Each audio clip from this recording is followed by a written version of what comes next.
Ona party leader wangu anasema sasa atapatia watu 6,000. 6,000.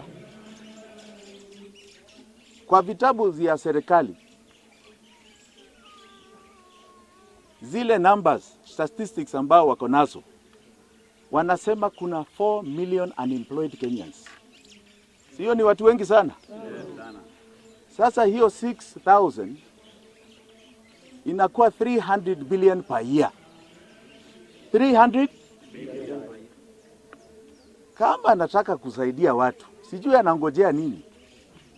Hii serikali ilipitisha mswada in 2013 ambao inaitwa the National Social Security Act. National Social Security Act. Na hii serikali haija operationalize hiyo mswada, lakini ilipita bunge.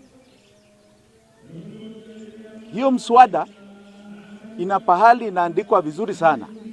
Kama we huna kazi unapatiwa pesa na serikali.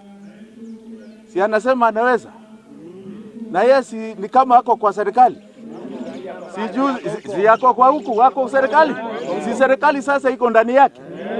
Si alisema juzi sijui petroli itakuja chini, ikaja chini. Si serikali iko ndani yake.